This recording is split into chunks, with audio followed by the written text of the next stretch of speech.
Hello, everyone. Welcome back to English Flow Podcast. I'm Michael, and today I'm here with Emily. Hi, everyone. I'm Emily. I'm so happy you're here. If you are learning English and your morning usually starts with phone scrolling, this episode is for you. That's right, Emily. Today we'll talk about a simple morning English routine that can help learners improve without stress. Stay with us until the end because we'll give you a 5-minute morning routine and a comment challenge you can try tomorrow. And before we really jump into today's conversation, we have a quick favor to ask you. Right, yeah. If you enjoy the show and find it helpful, please take just a second to like this video and subscribe to English Flow Podcast. It really makes a big difference for us. And, if you have a friend who is also trying to learn English but struggles to find the time, please share this with them. Yes, definitely share it. Because finding time is... well, it's the hardest part, isn't it? Oh, absolutely. Especially in the morning. I mean, let's be real for a minute. Yeah, let's talk about real mornings, because real life is messy. It is. We are not talking about building some perfect fake morning routine today. Right. You see those videos online where someone wakes up at 5 in the morning, right? Oh, yeah, and they immediately drink, green juice and run 10 miles. Exactly. That is not reality for most of us. Real life is waking up tired. Very tired.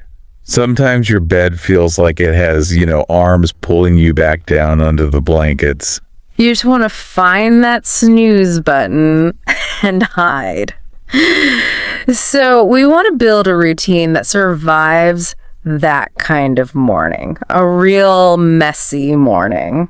Which leads us to the most common thing people do when they feel that morning tiredness. Yes, the trap almost everyone falls into. Reaching for the phone. Right. You open your eyes, and before your feet even touch the floor, you grab your phone. It's just a habit. But what is actually happening to us when we do that? Well, think about how it feels. You immediately start checking messages, right? Yeah. Messages, the news, social media. And you see other people's perfect lives. You see scary news headlines. Your brain gets flooded with so much information. All before you even get out of bed. It's overwhelming. It is. And after just 10 minutes of doing this, your brain actually feels tired. Which is a terrible way to start the day. You haven't even brushed your teeth and you are already exhausted. Exactly. And the phone does something else to us. This brings us to a really important vocabulary word for today. Distracted. Distracted. Yes, that is a great word for our learners to know. So distracted means not able to focus because something else takes your attention. Right, your focus is broken. Let me give you an example sentence to help you remember. I try to read my book, but my phone makes me distracted. That is a perfect example. We all feel that. So when you look at your phone in bed, you train your brain to be distracted for the rest of the day. Wow. So you are basically ruining your focus before the day even begins. Yeah. I like to think of the morning as the first page of a notebook, a completely blank page. Oh, I really like that idea. A fresh start. Exactly. And if you fill that first page with panic, rushing, and scrolling on social media, well, the whole notebook feels messy. The whole day just feels heavy. Right. So if we know that scrolling sets a bad tone, we need to ask, how do we set a good tone?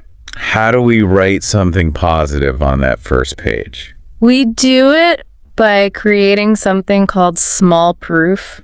Small proof? Okay, I need you to explain that because it sounds really interesting. Well, instead of starting the day with stress, you start with a tiny action. Just small proof that you are moving forward. Oh, I see. Like A small piece of evidence for yourself. Yes. Because a lot of people think they need to feel confident before they start learning English. Right. They think, I will speak English when I feel more confident. But psychology shows us that is backwards. Confidence does not come before action. Movement creates confidence. So doing the action actually builds the feeling. Exactly. And since we just used that word, let's define it clearly. Confidence. Confidence, yes. Let's break that down. Confidence means believing in yourself and your abilities. Right. Trusting yourself. Here is an example sentence for you. She spoke with confidence during the meeting. Perfect. So doing a tiny action in the morning gives you that confidence. It gives you small proof. Yes. Even if it is just listening to English for 5 minutes. Or, repeating one single sentence. It proves to your brain that you are an English learner. Let's talk about a story that really shows why this is so important. Let's talk about Lena. Okay, yeah, let's talk about Lena. I think her story is incredibly relatable. It really is. So Lena works in a very busy shop. She helps customers all day. She stands on her feet. She organizes things. She works hard. And she wants to improve her English. Right. She wants to speak English better so she can talk to tourists at the shop. So she makes a plan, right? A very normal, responsible plan. Yes. She tells herself, after I finish work, eat dinner, and clean the kitchen, I will study English for 1 hour. Which sounds like a good plan. It sounds great. But guess what happens? She doesn't do it. Exactly. Yeah. She sits down at 8 o'clock at night, looks at her English book, and she just feels too tired. She is totally exhausted from dealing with people all day. And her phone is right there next to the book, so she picks up the phone instead. And then she probably feels guilty, right? Like she is lazy. Yes, she feels terrible. She thinks she failed. But she isn't lazy at all. No, she just has a plan that fights against real human energy. Right. Her brain simply does not have the energy left at night, so she doesn't need to be a better person. She just needs to change the timing. She needs to change when the hard work happens. Exactly.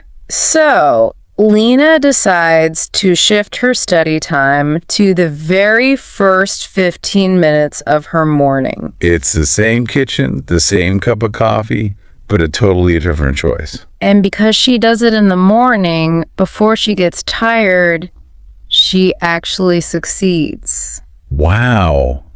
That makes so much sense. So how can our listeners do this? How do we build this morning routine? Well, there is a very simple 5-part routine you can use.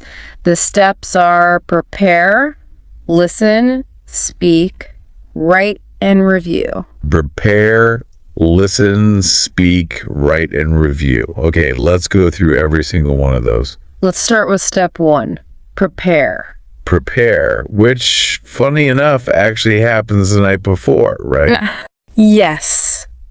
This is the secret. You have to prepare the night before because you must make English easier to start than scrolling on your phone. Right. Because if you wake up and you have to search for your headphones, Or if you have to spend 10 minutes choosing an audio track to listen to. it's just too much friction. It's too hard. Exactly. By the time you find your headphones, you will probably just give up and open social media. So how do we remove that friction? You do it at night when you still have some energy. You choose the audio you want to hear. You put your headphones right next to your coffee cup. You put your notebook and pen on the table, already open to a blank page. Yes. You make it so obvious that you don't even have to think about it when you wake up groggy. You just walk into the kitchen and everything is waiting for you. Which brings up another great vocabulary word, intentional. Intention. I love this word. Intentional means doing something on purpose, not by accident. Right. You are planning it. Here is your example sentence. I am intentional about drinking water every morning. So you don't just hope you will practice English. You are intentional about it. You set up the room for it. Exactly. You leave little clues for yourself, and that takes us directly to step 2. Listen. Listen. Now, do I have to sit quietly at my desk for this? Not at all. In fact, the routine works best if you don't. Your morning is busy, so your life becomes the classroom. Oh, I see. So you listen while you do your normal morning chores. Yes. You listen to English while you are brushing your teeth, or making your eggs, or walking to the bus stop. But, wait a minute. Let me ask you a question that I know a lot of learners are thinking right now. Okay, what is it? If I am scrambling eggs and half asleep, and I listen to native English speakers talking fast, what if I don't understand every word? Yeah, that is a huge fear for a lot of people. Because it can feel really stressful, right? You think, oh no, I missed a word. I am failing. Absolutely. But here's the most important thing to remember. Do not stress. Really? Just let it go. Yes. This morning, listening is not a test. You are not going to be graded. Treat it as a warm-up for your ears. A warm-up. Like stretching before you exercise? Exactly. Just try to catch the main idea. Try to feel the rhythm of the language. Like listening to a song where you don't know all the lyrics, but you can feel the beat. That is a perfect way to describe it. Just let the English wash over you while you make your coffee. It wakes up the language part of your brain. Okay, that takes so much pressure off. But listening is only the beginning, right? Yes. Listening wakes up the ears, but to stop feeling stuck, we have to wake up the mouth. Which leads us to step 3, speak. And this is the step that makes people the most nervous. Definitely. Speaking is scary. A lot of learners feel like they have to have perfect grammar before they open their mouths. But waiting for perfect English before you speak is like waiting to become strong before you go to the gym. Oh, wow. That is incredibly true. You go to the gym to get strong. And you have to speak to get fluent. There was a golden quote to remember here. My English does not need to be perfect to be useful. My English does not need to be perfect to be useful. That is powerful. It is. Fluency actually means flow. It does not mean perfection. Right. Like water flowing in a river. It might hit some rocks, you might make a mistake, but the conversation keeps moving. Exactly. So, for step 3, you are just going to speak a few sentences out loud. Who am I speaking to? My cat. Well, you can speak to your cat, but a great way to do this is to speak to the mirror in your bathroom. To the mirror, okay. Some people might feel a little silly doing that. It feels a little silly at first, yeah. But you are alone. It is completely safe, nobody is listening, and nobody is judging you. So it proves to your brain that speaking English is safe. You won't get in trouble for making a mistake. Exactly. You are just feeling the shape of the English words in your mouth, getting the muscles moving. That makes a lot of sense. So we've prepared, listened, and spoken. What is step 4? Step 4 is write. Right. Now, I have to say, my brain is pretty messy in the morning. Writing sounds like a lot of work. It can be if you try to write a long essay, but we're only going to write exactly 3 simple lines. Only 3 lines. Okay. That sounds manageable. Yes. Because the morning mind is full of thoughts about work, family, groceries. Writing these 3 lines helps organize that mess. Okay, so what are the 3 lines we write? They are very specific. Line 1 is, I feel. Okay, I feel. Line 2 is, today I will. Today I will. Got it. And line 3 is, my English phrase today is. Oh, I love how simple that is. Let's do an example. Sure, you could write, I feel sleepy but happy. Nice. Today I will finish my project at work. Okay. My English phrase today is small proof. Wow. That takes, what, maybe 1 minute to write? Less than a minute. But it connects English to your real life and your real feelings. But there is a trap here, isn't there? Something we have to be careful about when we write. Yes, a big trap. We call it the grammar war. The grammar war, what does that mean? It means you write a sentence and then you immediately start worrying, did I spell that right? Is that the correct tense? Oh, yes. You erase the word, you look in the dictionary, you stress out. And suddenly, your peaceful 3 minutes of writing turns into a scary grammar test. Which ruins the whole morning feeling. Exactly, because the brain has 2 modes, creation mode and correction mode. Okay, creation and correction. In the morning, you only want to be in creation mode. Just let the words flow. So if I make a spelling mistake in my journal, I just leave it. Just leave it. Correct. Maybe one tiny thing if you want, but then move on. Do not turn it into a war. I love that. Keep it low stress. Okay, so now we are at the final step. Step 5. Step 5 is review. Review. Why is this step so important? Because if you don't review, the brain throws the information away. Oh yeah, like saving a file on your computer and then never ever opening it again. Exactly. You know it's in there somewhere, but you can't find it when you need it. So how much do we review in the morning? A whole chapter of a book? No. Keep it super simple. Review just one phrase from yesterday. Just one phrase? Yes. Look at the phrase you wrote down yesterday, say it out loud, and remember what it means. That takes 10 seconds. And those 10 seconds tell your brain, hey, this is important. Keep this information. It locks the door so the English doesn't escape. Yeah. But Emily, let me ask you about real life again. Okay. What happens when the routine breaks? You know, someone gets sick, or they have to travel, and they miss a few days. This is where so many learners give up. They stop for 2 weeks and they feel incredibly guilty. Right.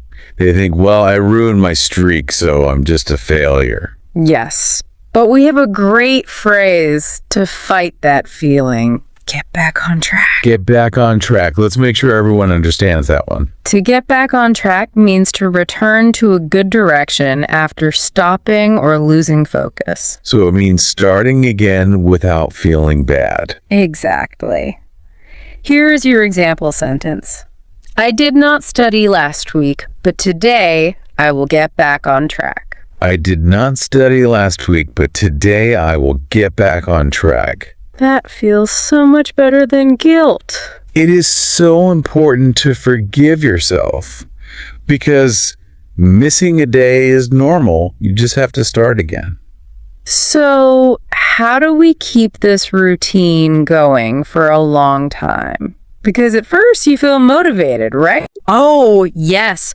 On day 1, you have a new notebook. You are excited. But on day 12, it's raining, you're tired, and you don't want to do it. Right. This is why you cannot rely on motivation. You can't. No. Motivation is like the weather. Some days it is sunny and warm, and you want to study. And some days it is cloudy and cold, and you want to stay in bed. Exactly. You cannot build a language on the weather. You need a system. A system works even when you don't feel like it. Yes. And the best system is something called habit stacking. Habit stacking. Like putting one thing on top of another. Exactly. You take a habit, you already have something you do every single day without thinking. Like making coffee. Right. Or brushing your teeth.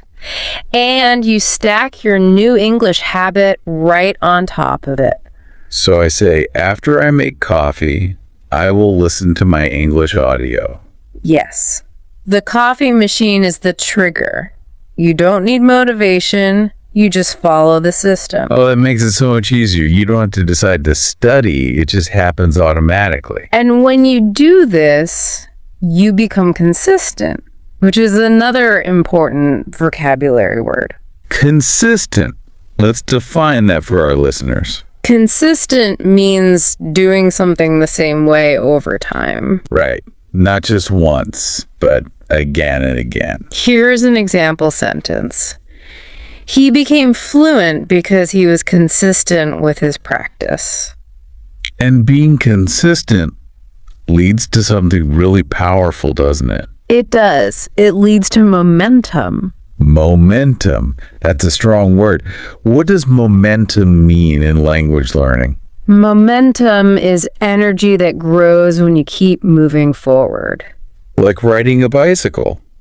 At first, pushing the pedals is really hard. But once the bicycle is moving fast, it gets easier. It almost wants to keep moving. Right. The energy carries you. Let's give an example sentence for momentum. Okay. My morning routine helps me build momentum for the day. So, once you have momentum, you actually want to do the routine. It feels weird if you skip it. Exactly. Because you understand the secret. Small steps add up. Small steps add up. That is our final vocabulary phrase today, right? Yes. And it might be the most important one. Small steps add up means tiny actions become a big result over time. So doing 5 minutes doesn't feel like much, but over a year, it creates massive change. Here's the example sentence. Practicing 5 minutes a day shows that small steps add up. Even knowing all of this, though, the science, the habit stacking, the momentum, I think some people still worry about time. Of course. Because some days you truly do not have 15 minutes. You oversleep, the dog makes a mess, you have an early meeting, panic. Which is why we need sizes for this routine. It has to be realistic. Realistic. Yeah. Another great word. Let's define it. Realistic means sensible and appropriate for real life. So a plan that actually works in the real world. Exactly. Here's the example sentence. A 15-minute routine is a realistic goal for a busy person. Okay, so tell me about these sizes. What are our options? Well, there are 3 options. The first is the 30-minute deep routine. The deep routine. That sounds lovely. It is. This is for a quiet Saturday morning. You have lots of time, you drink your coffee slowly, you write extra sentences. It is the luxury version, but we don't have that every day. What is the second option? The second option is the 15-minute realistic routine. This is the normal one. The one for a regular Tuesday. Yes. You listen for 5 minutes, you speak 1 sentence to the mirror, you write 3 lines while the toast is cooking. It fits into a busy morning without ruining your schedule. But what about the really bad days? That is the third option, the 5-minute emergency routine. The emergency routine. I love that name. This is for when you wake up late and you're running out the door. Most people would say, I have no time, I will skip English today. But if you skip it, you break the momentum. Exactly. So instead of skipping, you shrink it. You make it tiny. What does a 5-minute routine look like? You put your headphones on while you run to the bus. You listen for 2 minutes. You say 1 sentence out loud. You think of yesterday's word. Done. Wow. That is so fast. Does that really help your English? It protects your habit. It proves to yourself, I'm an English learner, even on my worst days. You keep your identity safe. You don't let the bad morning win. And that is so important because a lot of adult learners carry shame. They feel bad about their English. Yeah, school can really leave some scars, right? Oh, definitely. You think about those red marks on your tests or feeling embarrassed when you spoke in front of the class. It is terrifying to make mistakes in public, and a lot of adults still carry that fear. They do. They think, I studied for years, I should be better. But your past English history does not equal your future. That is a beautiful way to say it. The past doesn't matter today. Today, it is just you, your kitchen, and 5 minutes of practice. Yeah. No teacher is watching. Nobody is giving you a grade. It is just private practice.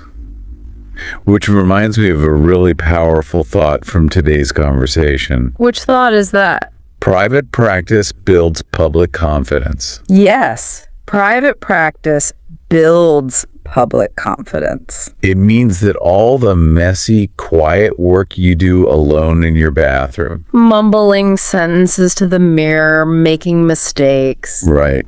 That quiet work is exactly what saves you later. When you are in a big meeting at work or trying to buy a train ticket in a new country, Suddenly the words just flow out of your mouth. and people might think you are naturally talented, but it wasn't magic. No, it was just the result of 100 quiet mornings. Which brings up a really interesting thought to end on today. Think about this.